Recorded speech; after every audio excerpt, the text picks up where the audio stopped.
My name is Richard Ryan, and I am Senior Washington Correspondent for the Detroit News and President of the National Press Club. I'd like to welcome club members and their guests in the audience today, and those of you who are watching on C-SPAN or listening to this program on National Public Radio.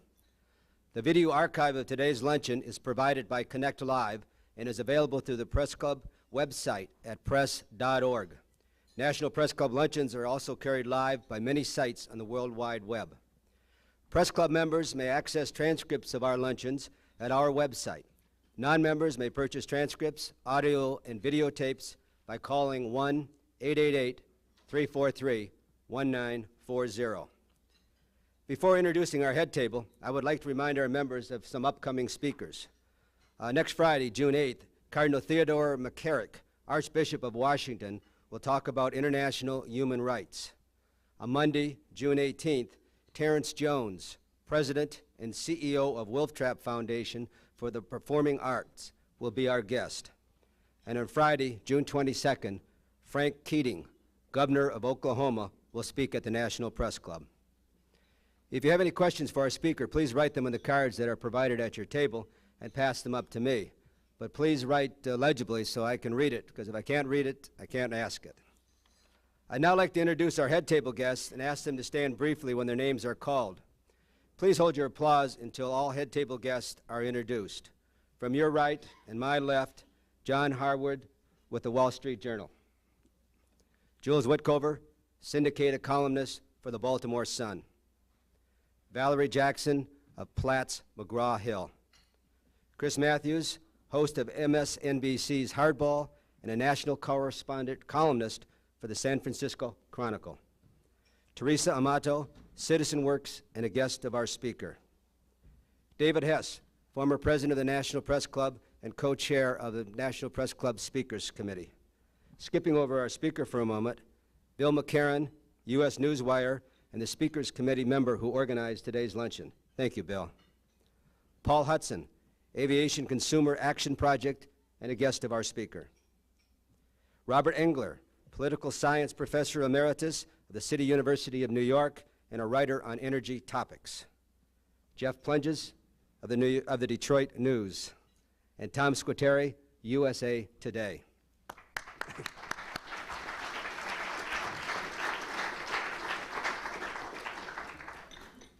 Few public figures in Washington are as enduring and as puzzling as today's guest speaker, Ralph Nader. The founder of the modern consumer movement and a recent third-party presidential candidate, Mr. Nader has been in the public eye since the mid-1960s, when his groundbreaking work on auto safety, unsafe at any speed, the designed-in dangers of the American automobile, set Detroit on its ear. Yet while Mr. Nader has been in the spotlight for decades, and never more so than last year when he ran for president on the Green Party ticket and may have determined the eventual winner, he is and always has been a person who seeks privacy in his normal life. A lawyer by trade and a 1958 graduate of Harvard Law School, Mr. Nader responded to auto industry efforts to discredit him after the publication of his book by suing General Motors for invasion of privacy. General Motors settled the suit, and with the $425,000 settlement he received, Mr. Nader founded many of the groups that today form the backbone of the consumer movement. They include Public Citizen, Congress Watch, the Health Research Group, and the Critical Mass Energy Project. Perhaps equally important, Mr. Nader's success and reputation inspired a generation of activists from around the nation to come to Washington to work with him. These students and lawyers, and even a few future reporters, became known as Nader's Raiders. Their work frequently became a training ground for many who went on to work in government. Over the years, Mr. Nader and his Raiders have made the public acutely aware of such problems as hazardous automobiles, dangerous natural gas pipelines, unsafe mining methods, unwholesome meat processing, and risky airline travel. Mr. Nader also has played a major role in the creation of National Highway Traffic Safety Administration, the Environmental Protection Agency, the Consumer Product Safety Commission, and the Occupational Safety and Health Administration. Always politically active, Mr. Nader was the Green Party candidate for president in 1996 and again last year. In fact, his election night headquarters were right here in this ballroom. He won 3% of the vote nationally last year. While there may be a dispute among some over whether Mr. Nader's candidacy actually cost Vice President Al Gore the election, it is a fact that Mr. Nader received 97,000 votes in Florida. George Bush won Florida and the presidency by 537 votes. Mr. Nader said he ran for the president in part because he felt that the two major parties were not offering voters a clear choice. While he has not yet disclosed his plans for 2004, the issue of independent voters and third parties will continue to play a significant role in presidential politics. Mr. Nader's political philosophy may provide a clue to his intentions. You've got to keep the pressure on, even if you lose, Mr. Nader once said. The essence of the citizens' movement is persistence. So please join me in welcoming consumer advocate and presidential candidate Ralph Nader to the National Press Club.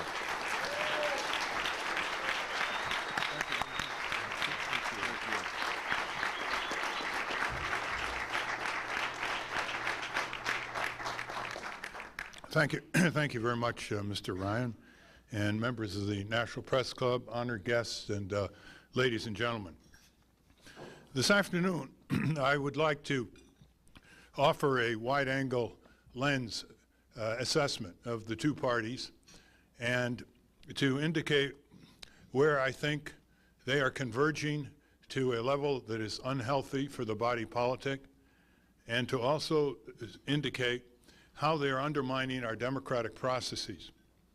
These are obviously very large subjects requiring a great deal of detail, but in the time that I have, and perhaps in the question and discussion period, we can further elaborate some of these subjects which were treated all too briefly. In the presidential campaign of the year 2000, I made the comment that there were few major policy differences between the Democrats and the Republicans, and that was often interpreted as my saying there were no differences between the Republicans and the Democrats. My position, as I'm going to outline it this afternoon, is that there are differences between the two parties, but they're not different enough.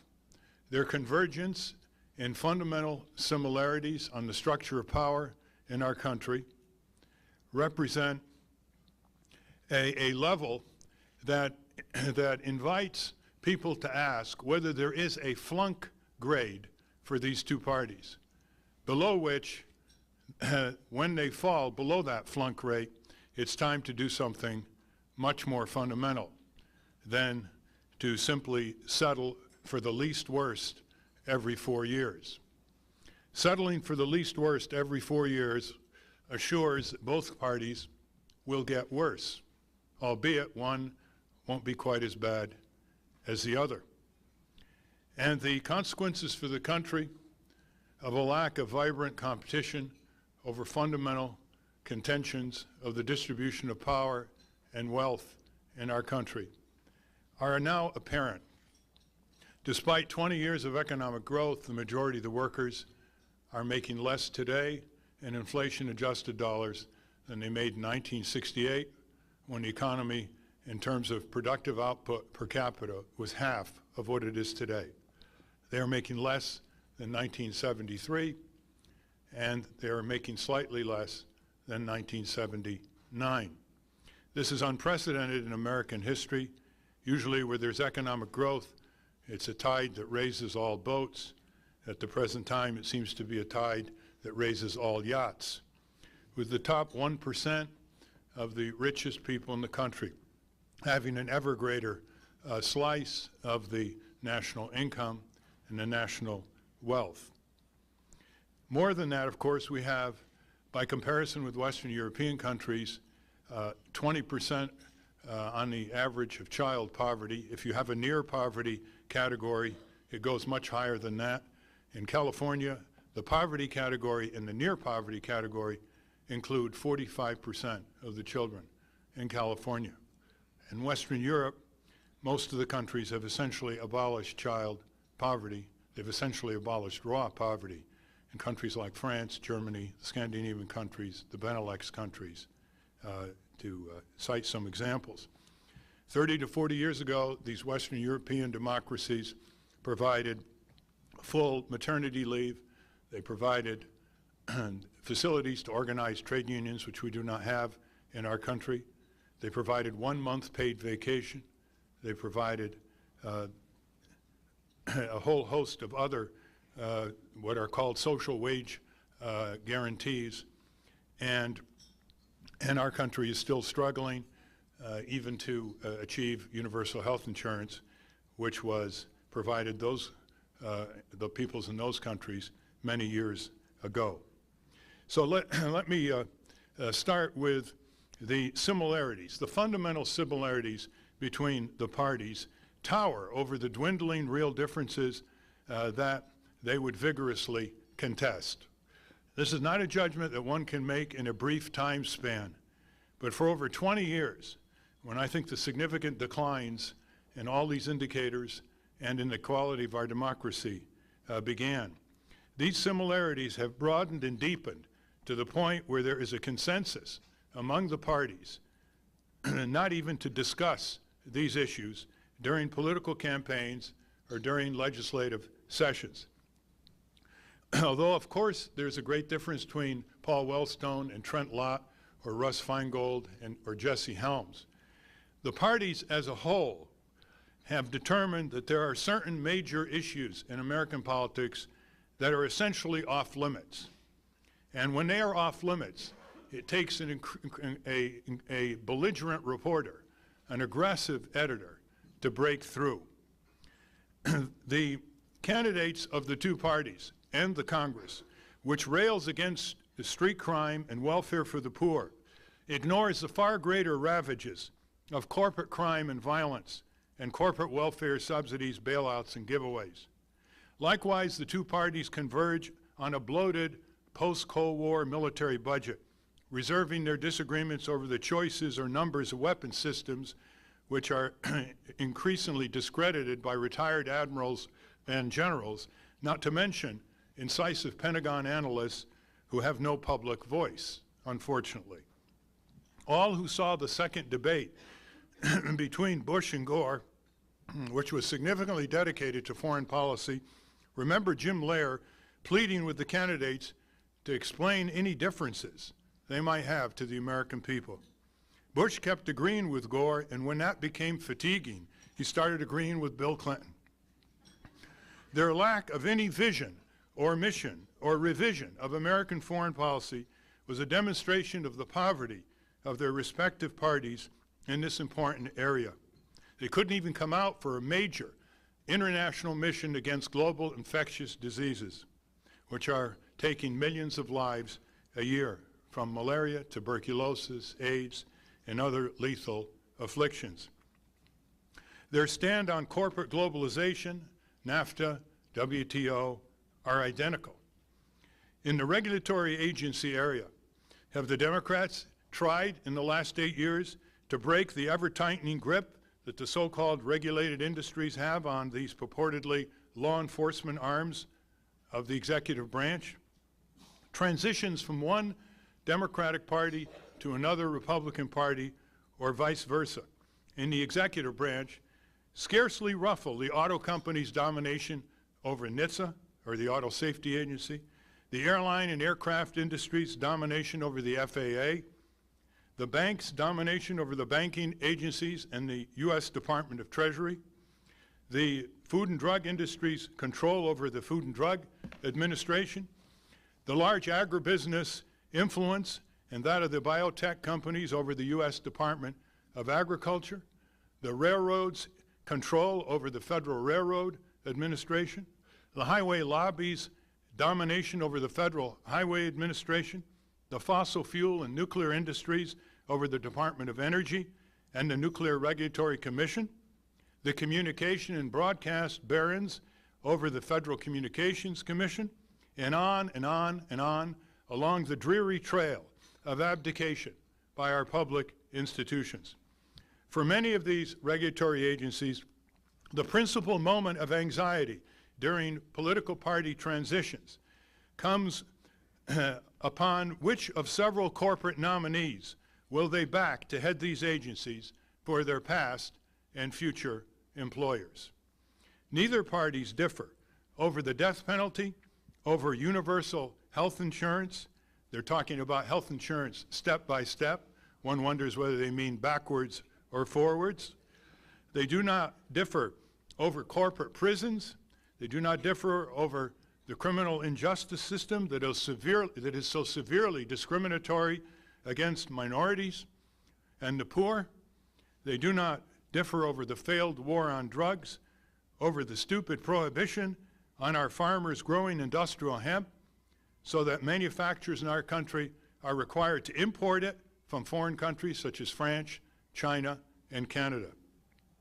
But the most decisive similarity is that both parties have presided over the concentration and control of great power and wealth in the hands of the few.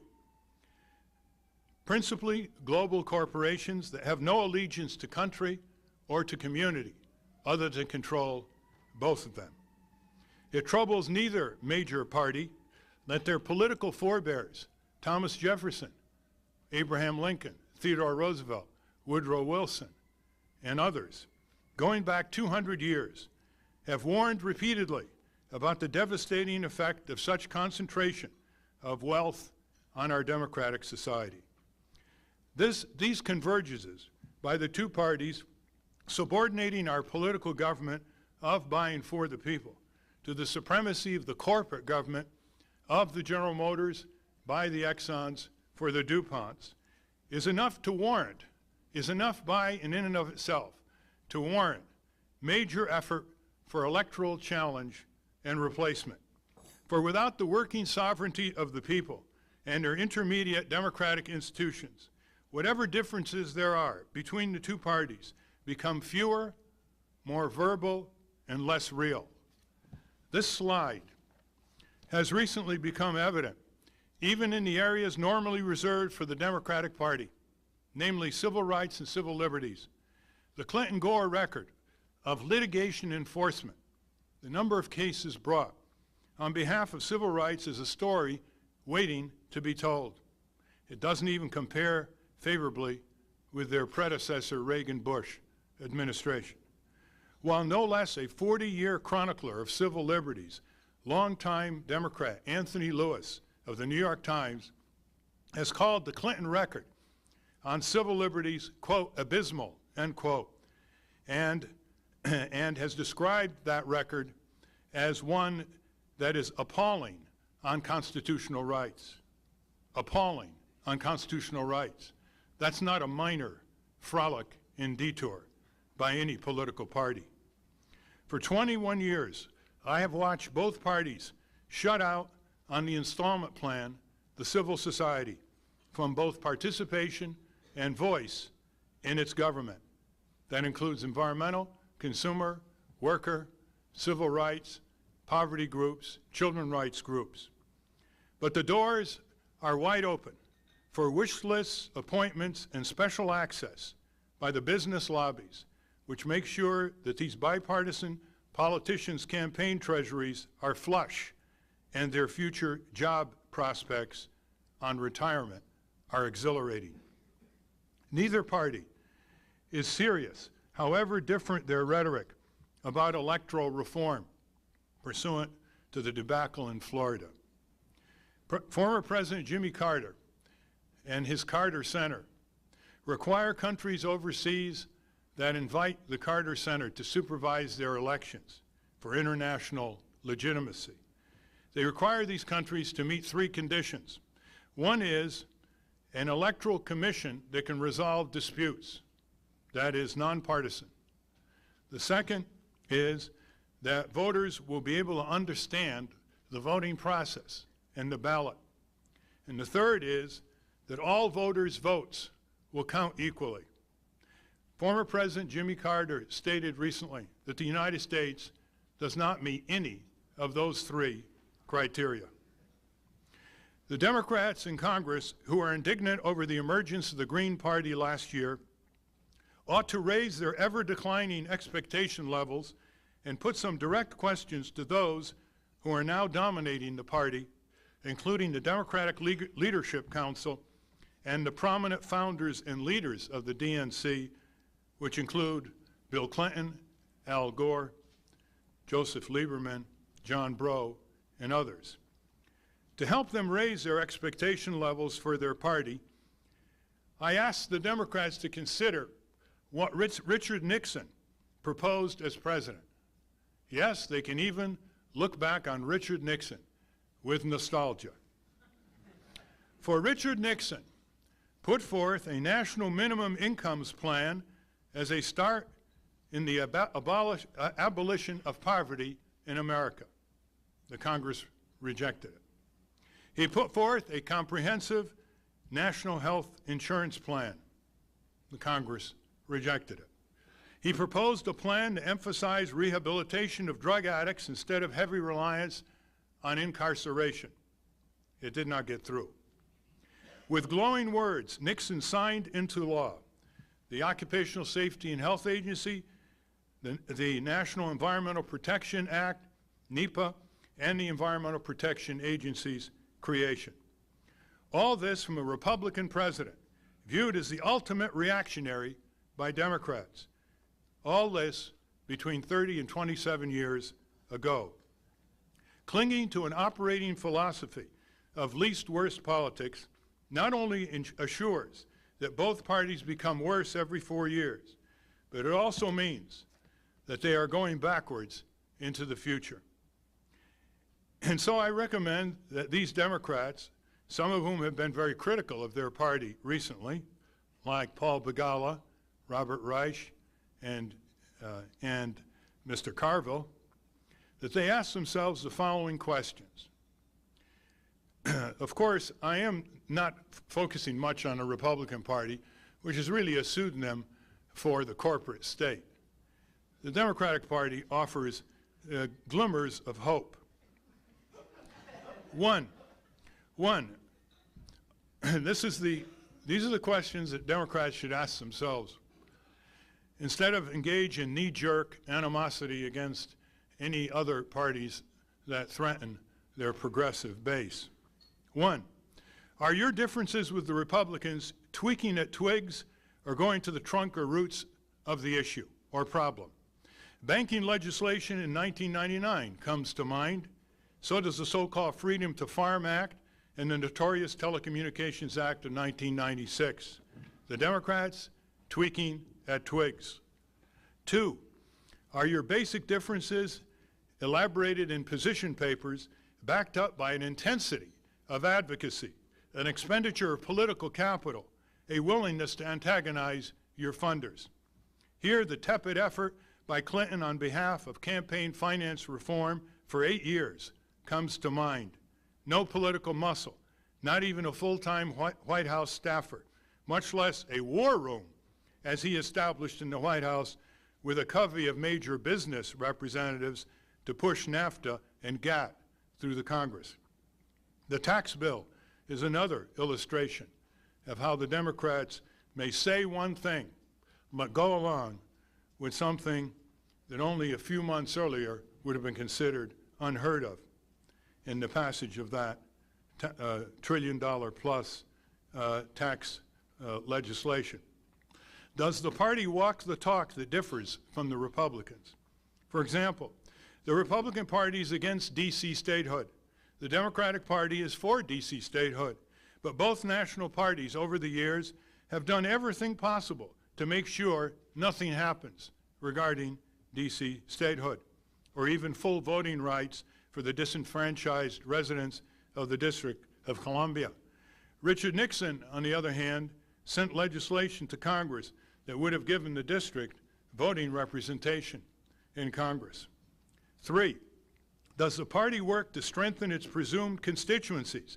For 22 years, party leaders have declined to reintroduce the Consumer Protection Agency bill, formerly a major priority of President Jimmy Carter that was narrowly defeated in the House in 1978. This Consumer Protection Agency might well have headed off the enormously costly savings and loan crisis by intervening at an early time before the federal bank regulatory agencies. That savings and loan debacle will be costing the American people in principal and interest for that bailout $1.5 trillion between 1990 and the year 2020. The Democratic Party has never been serious about reforming the labor laws and hasn't even spoken about repealing the Taft-Hartley Act, that 54-year-old chokehold on American workers helping to organize themselves. The party has never launched a major drive to deal with the economic and corporate crimes in the ghettos that are damaging the modest incomes, health and safety of those residents. From predatory lending rackets to lead poisoning to discriminatory and shoddy medical and municipal services, the enforced rule of law is not part of the party's national convention platforms. The Democrats know they cannot win without the votes of organized labor and minorities. But taking those constituencies for granted as having nowhere to go because the Republicans can always be relied upon to be worse, the party has neither defended them nor strengthened their capacity to defend themselves. 4, can the Democratic Party defend the country against the extreme wing of the Republican Party? The 90s would seem to answer a resounding no. The Democrats have become very good at electing very bad Republicans to control Congress since 1994 and to elect Republican governors and Republican state legislatures. This is one reason why that certified Democrat, former Secretary of Labor, Robert Reich, pronounced his Democratic Party utterly moribund. Actually, he used stronger words than that a few weeks ago in a published op-ed column. 5, does the party have a clear commitment by its actions to a pro-democracy agenda? Can't be bothered. Too busy tweaking twigs.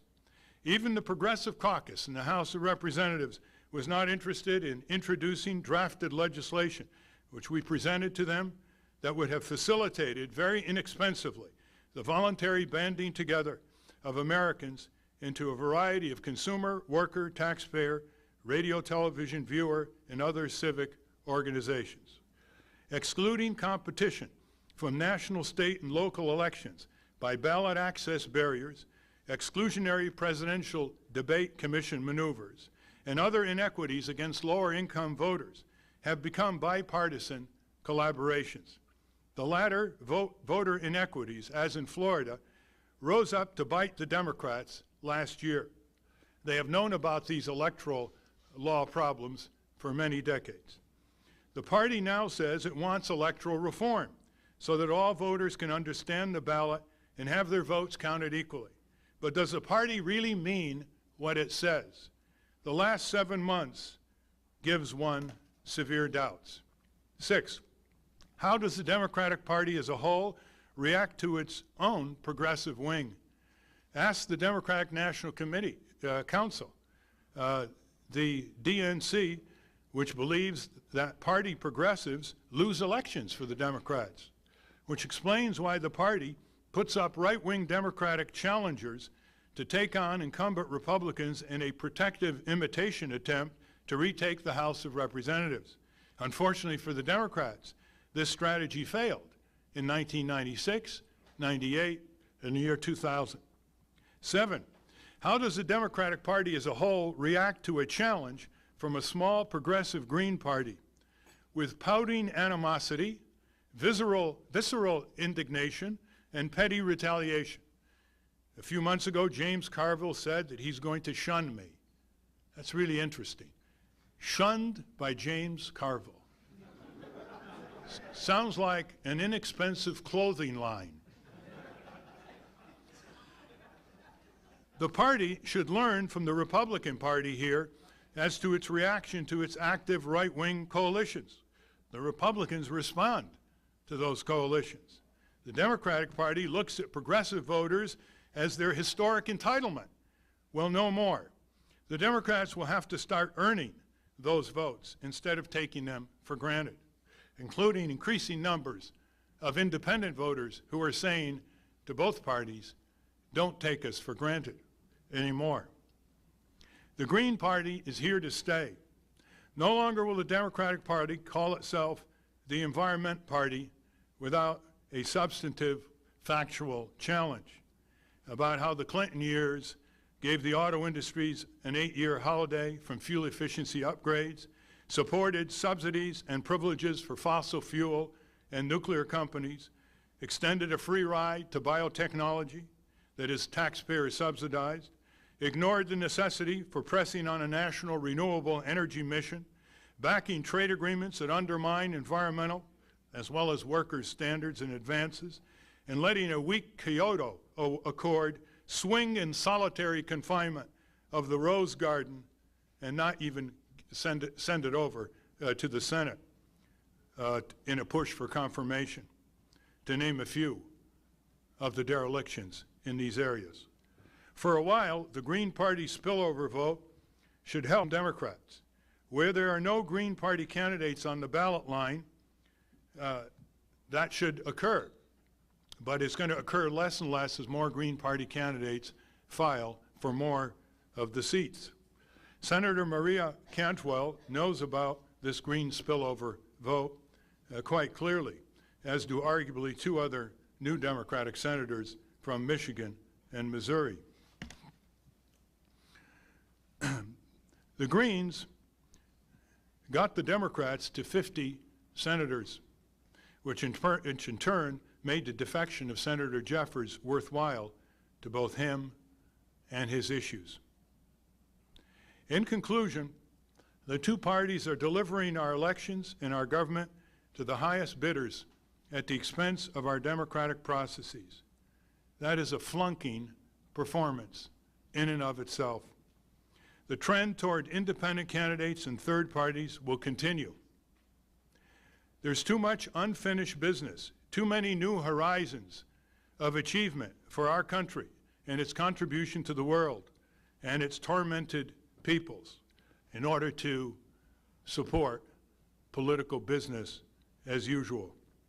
More voters in the future will conclude that the differences between the 2 parties are simply not different enough, and that the similarities between them serve to exclude real people and to include those artificial persons, which we call corporations, who now have almost all the rights of real people under our Constitution, in addition to a widening array of privileges and immunities, which real people will never have the power or the artificial perpetuity to be given.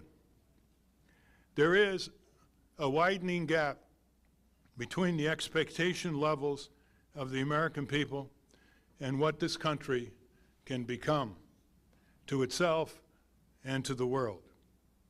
It's important to recognize this because, as Abraham Lincoln said, without the public sentiments, nothing can happen. And we hope that the public will begin looking at each of these major problem areas confronting our country and ask themselves why our country is not politically, economically, and socially organized to address them, to bridge the gap between its promise and its performance. And that's what it really comes down to. The energy, resourcefulness, and expectation level of an informed citizenry from which all proceeds, or from which nothing proceeds. Thank you.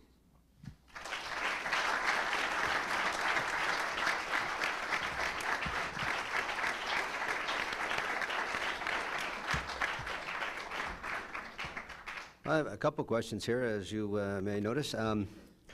This question just says, why don't you personally, or someone you trust, run in the primaries to lead the Democratic Party in the direction you believe best? And another suggests that rather than just simply criticizing the 2-party system, why not reform the Democratic Party from within? Obviously, I don't think it can be reformed from within, that it's too far gone, too far indentured to the moneyed interests, as Jefferson called them.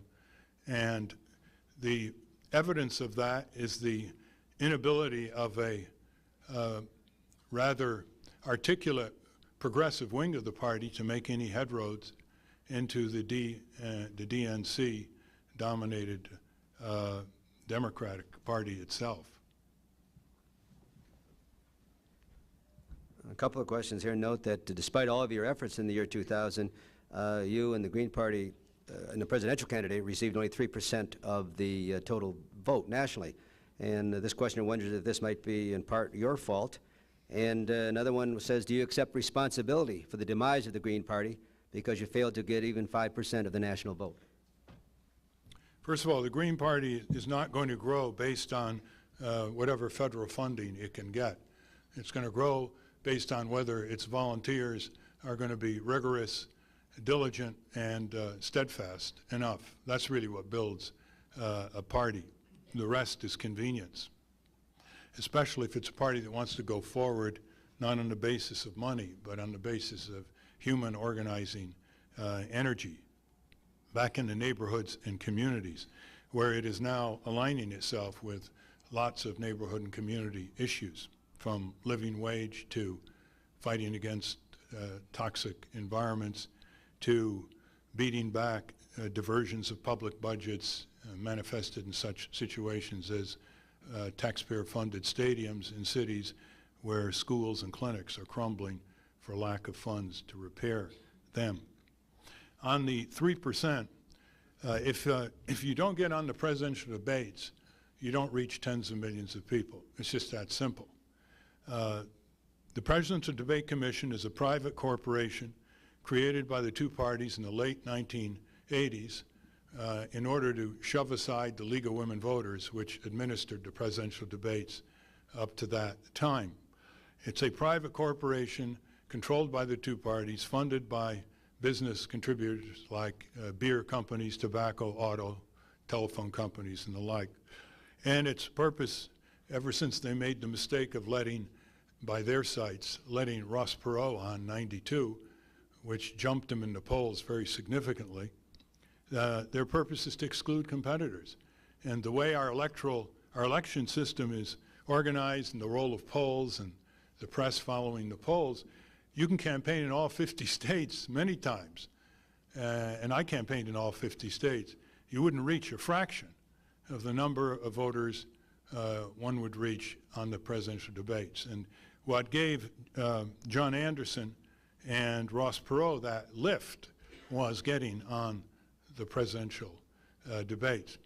We have to break other barriers to third parties, such as ballot access barriers in a number of states, which are very steep, as well as other barriers that basically send a message to the people of this country that this is a two-party system, we better get used to it, and we better choose between these two parties. And I don't think that's healthy for our country.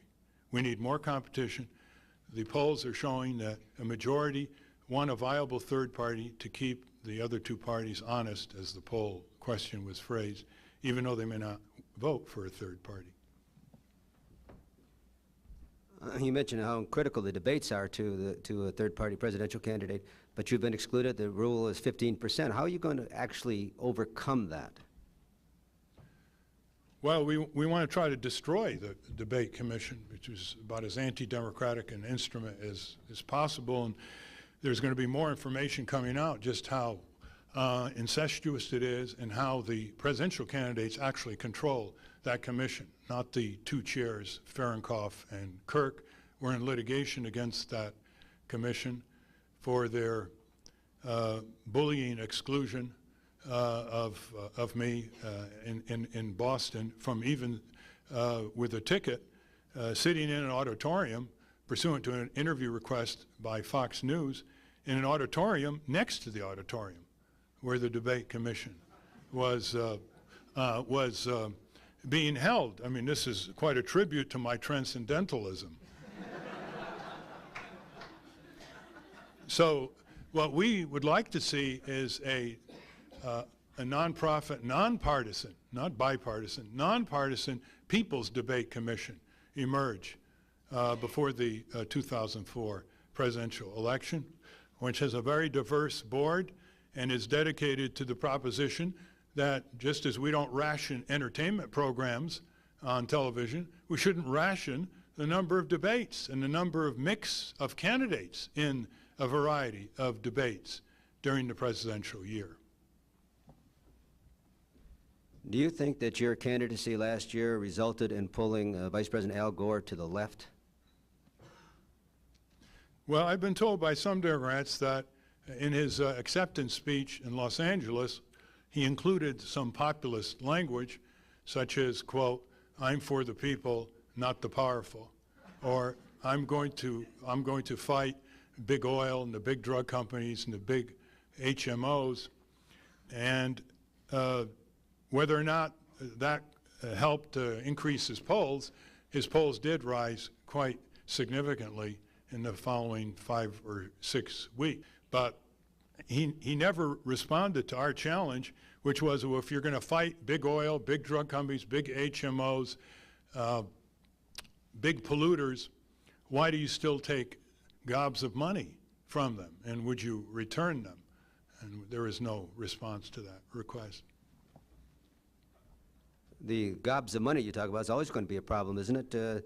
And how can you go about building a solid third party as the corporations still continue to give massive funding to the Republicans and Democrats? Well, first, a third party is going to be built at the local level, first and foremost. And that's where I think the Green Party is going to make significant inroads. For example, in the spring 2001 elections, the Green Party in Wisconsin won 5 out of 5 races that they contested. In 2000, they won all 7 races that they contested at the local level. There are 5 towns in California now with Green Party mayors. And in some other states, they have a very high proportion of contested seats that they won. And of course, we know that third parties have a better chance of starting to become a national party by running for city council, running for the zoning commission, running for the development agency, running for the board of education. And this is where I think the Greens are going to establish their base. However, at the state and national level, I think there are a lot of lessons that we learned during the campaign about what to do and what not to do. And one of them, of course, is to focus very much at the local precinct level. It was really interesting for me to discover that this was the exact recommendation by Abraham Lincoln when he wrote a little paper in the 1840s, I believe, on how to win elections. And his recommendations then are very, very pertinent to what's going on now. I think what is stunning about the 2000 year election is that the massive use of the internet by all parties essentially did not bring out any more new voters. Even though there were millions of communications to tens of millions of people, the Green Party, according to the exit polls, brought out about 1 million new voters who would not have voted. And the percent of the vote turnout in the year 1996 was 49%. I think it was close to about 51% this year. And it doesn't seem like the internet either brought out new voters or generated new issues between the 2 major parties. So that's an interesting conclusion. Since the end of the election, can you tell us what concrete and specific steps that you personally have taken to help build state and local Green parties? Yes. Well, I've been in about 25 states, and I've had news conferences with Green Party leaders in the states. I've helped attend about 15 fundraisers, all from individuals. The Green Party does not take corporate money, PAC money, or soft money. And we have tried to work with Green parties in states from Massachusetts to California on such matters as the diversion of taxpayer dollars for the Red Sox Stadium, which we don't think will ever be built, to the California Power controversy, which the Greens are taking a very prominent lead. When workers or neighborhood people or rural people are picketing or protesting, the chances are that the Greens are standing right by them. The chances are that the Democrats and Republicans are nowhere to be seen. There are a number of questions here that ask about Senator John McCain, asking you what you think he might be up to. Is he going to run in as a third-party candidate, do you think, in 2004? Some suggest a ticket that might be made up of John McCain and Jesse Ventura. And here's a question that suggests a ticket of Nader-McCain or McCain-Nader in 2004. What's your thoughts? Well, first of all, I've rarely seen the New York Times and Washington Post articles on Sunday being so divergent from what Senator McCain subsequently said, denying that he was going to bolt the party, denying that he was going to start a new party, denying that he was going to run for president in the year 2004. So I don't know what's going on in that area. I do know that these kinds of signals in the press are designed to be tactical warnings to the Bush administration that they better take McCain and his supporters more seriously on the issues that McCain wants a variation to occur. What was the other question? On that. Oh, you know, John McCain is going to do what he's going to do. I mean, this is all speculation. I hope he does start a new party. I think the Democrats have had two parties for years. It's called the liberal Democrats and the blue dog Democrats, and then the centrist Democrats. And the Republican Party could benefit from a fissure like that. But you know, that's going to be in his hands. It's no small task to break away from the Republican Party and start something that major. And I'm sure he appreciates that. You say John McCain is going to do what John McCain is going to do. What is Ralph Nader going to do? Well, I'm going to continue to help building the Green Party and continue pursuing our various civic projects. There's a new group called Citizen Works, which Teresa Amato is heading, which will advance the training of citizens in both civic and electoral arenas in a nonpartisan way, because I think there needs to be real training of organizers and communicators and people who are running for local office so they don't have to reinvent the wheel or stumble in ways that could have been anticipated. We just need a lot more civic energy in this country, a lot more human energy, a lot more optimism, a lot more can-doism, so that people will grasp the reins of their political economy in more creative and forceful ways. We have far more problems than we deserve in our country and far more solutions than we're applying. We can see that in the energy area, with renewables constantly being discriminated against in terms of subsidies, in terms of tax credits, in terms of what's called rate pancaking and transmission obstacles. And they're just, you go around the country and you can just see so many functional, realistic, practical solutions that are kept at bay because of giant vested interests in antiquated technologies or in ways that capital is used, such as in home building, which does not front the costs of renewable energy as part of the original cost of the home. And that it's a reverse type incentive that operates there. So we've got to elaborate lots of these technical, social, political solutions. We clearly can clean up our election law mess. In Canada, each precinct has no more than 500 voters. People walk into the precinct, they mark an X next to the person they want to vote for. The votes are hand counted, no optical scanners, no razzmatazz technology. They're all hand counted, and by 11 p.m. in this great geographical expanse called Canada, the results are known. And here we are still with chads and paper ballots and optical this and demands for billions of dollars when the Canadians do it the old-fashioned way. Again, it's just an example of the paralysis in our country, due very often to a combination of rigid vested interests and the lack of confidence by the citizenry that they can make a difference. That was a long, eloquent answer, but I'm not sure I yet know what you're going to do. I'm sorry. Yeah, That's okay. No, let me say, it is too early to say, Dick. I mean, good heavens, it's 2001. True. Going back to an earlier part in your life, the auto industry, a couple of questions here deal with the Firestone Ford Motor Company situation. And they say, what lessons can be gleaned from what's going on, and what's your take on what's happening? Well, the lesson is you don't put an unstable vehicle on a deficient tire. I mean,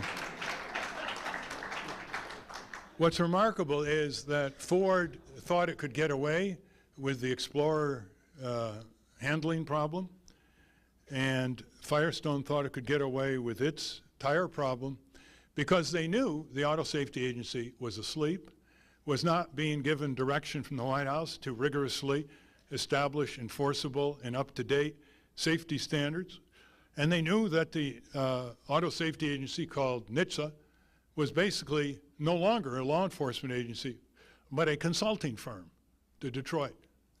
And that's what happens when deregulation, in fact, if not in law, occurs.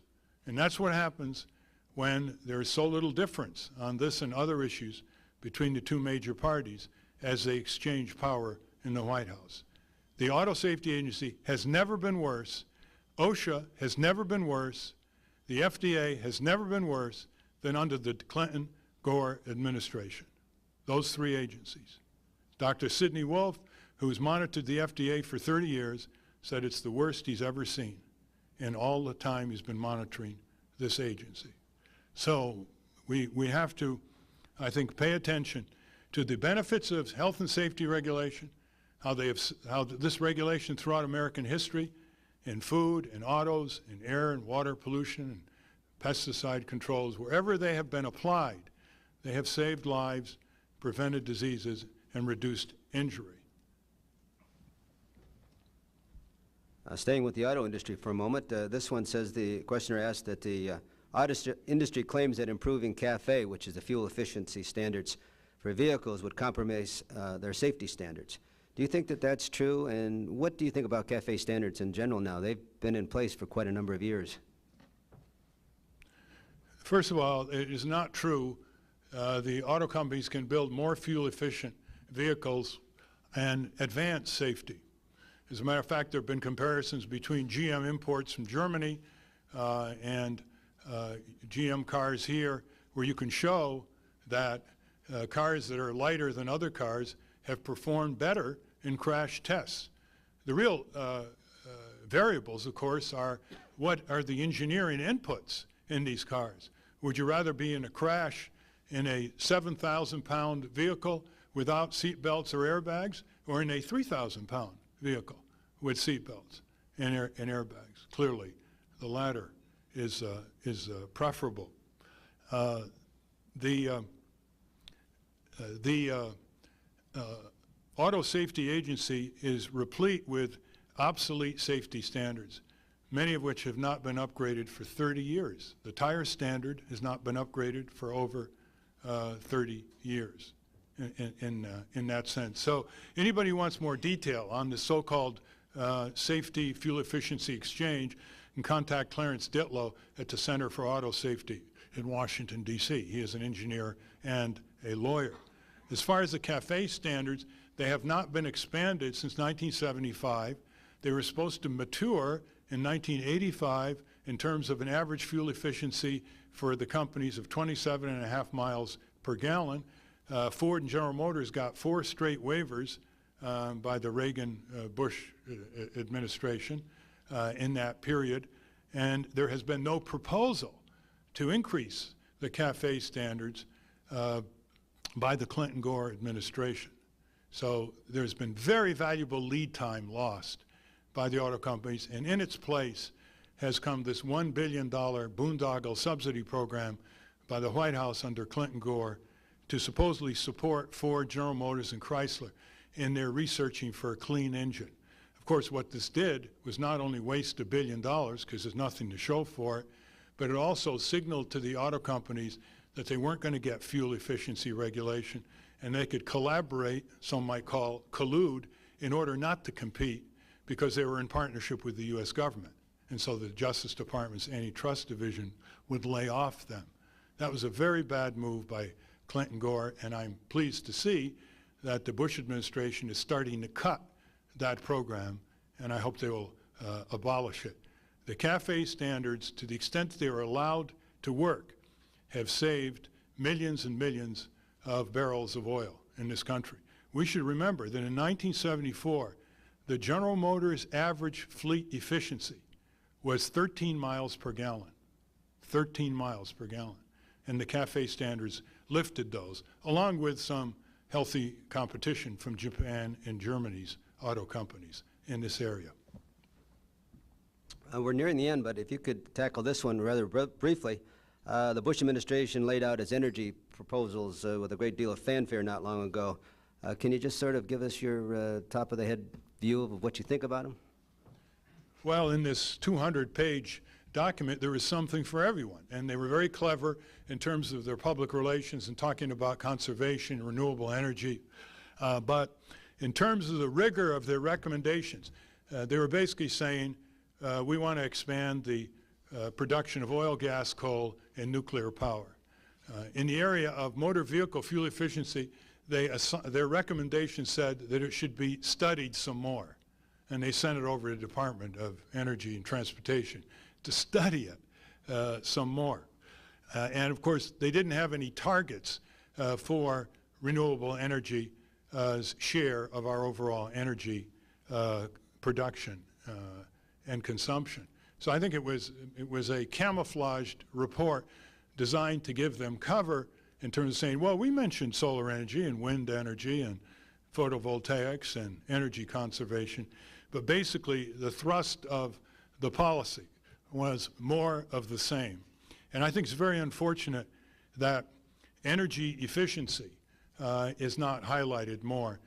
As Amory Lovins and others, Art Rosenfeld, who was with the Department of Energy, and David Freeman in California, and others who really have been immersed in energy policy for years and have, in case of Freeman, actually run numerous organizations like the TVA and the Los Angeles Department of Power, Water and Power, that we can easily run our economy on less than half the energy we're consuming now. Energy technologies for efficiency are enormous, and not just in motor vehicles, but in lighting, air conditioning, in construction, in recovering the loss of energy from the power plants, which if you just ask clinically what is their main function, you'd have to conclude it was to heat the heavens. They are so inefficient. Thank you. Before I ask the last question, I've got a little bit of business to do here. One is to present you with a certificate of appreciation, one more that you have for your appearance here today, Ralph, and also a National Press Club mug, which you can use for any number of things. Also, I'd like to point out that Ralph does have a new book out, compilations of Ralph Nader's writings and speeches. And the last question. It says that you are a fan of the New York Yankees, which I know, and you've been a fan for a long time. The questioner wants to know, in what ways are the Yankees compatible with your political beliefs? This is clearly a question that invites the word atavism. My boyhood hero was Lou Gehrig because of his stamina. And as you know, until he was eclipsed by Carl Ripken, he had played in 2,130 consecutive games through pain and broken fingers and everything else. And that's why I use the word atavism. This is still a kind of extension of my boyhood support of the New York Yankees. So I call myself a Lou Gehrig Yankee fan, most definitely not a George Steinbrenner Yankee fan. Thank you very much.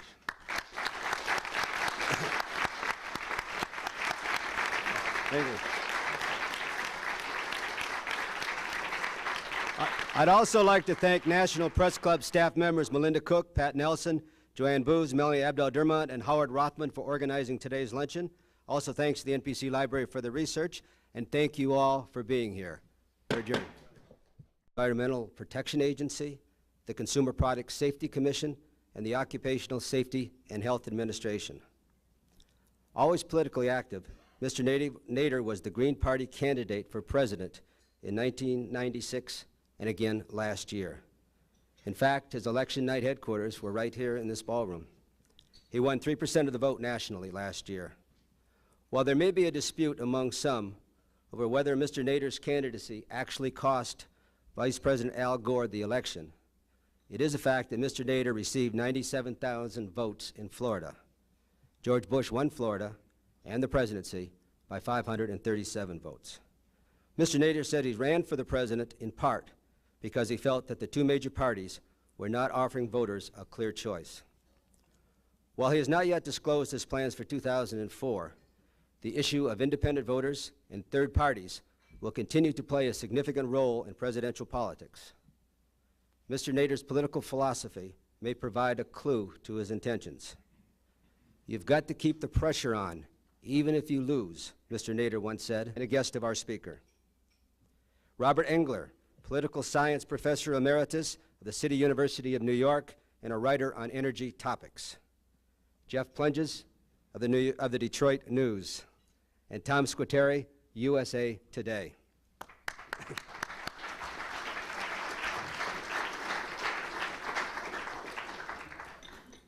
Few public figures in Washington are as enduring and as puzzling as today's guest speaker, Ralph Nader.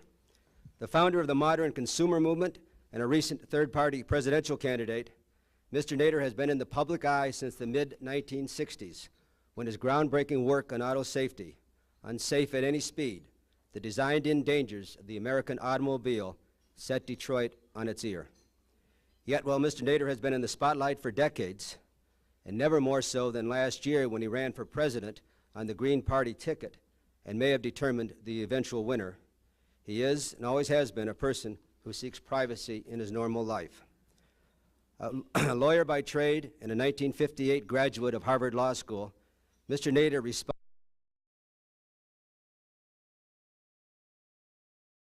My name is Richard Ryan, and I am senior Washington correspondent for the Detroit News and president of the National Press Club.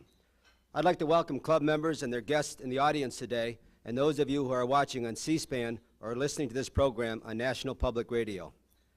The video archive of today's luncheon is provided by Connect Live and is available through the Press Club website at press.org. National Press Club luncheons are also carried live by many sites on the World Wide Web. Press Club members may access transcripts of our luncheons at our website. Non-members may purchase transcripts, audio, and videotapes by calling 1-888-343-1940.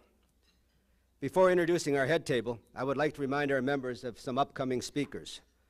Next Friday, June 8th, Cardinal Theodore McCarrick, Archbishop of Washington, will talk about international human rights.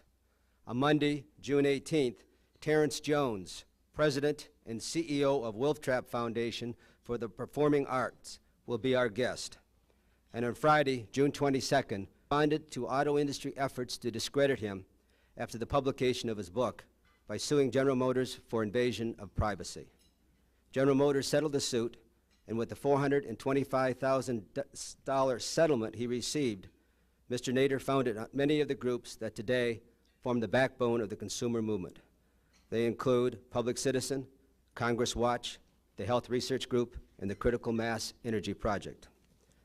Perhaps equally important, Mr. Nader's success and reputation inspired a generation of activists from around the nation to come to Washington to work with him. These students and lawyers, and even a few future reporters, became known as Nader's Raiders. Their work frequently became a training ground for many who went on to work in government. Over the years, Mr. Nader and his Raiders have made the public acutely aware of such problems as hazardous automobiles, dangerous natural gas pipelines, unsafe mining methods, unwholesome meat processing, and risky airline travel.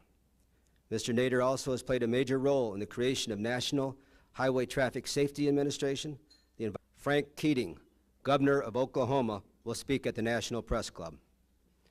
If you have any questions for our speaker, please write them on the cards that are provided at your table and pass them up to me.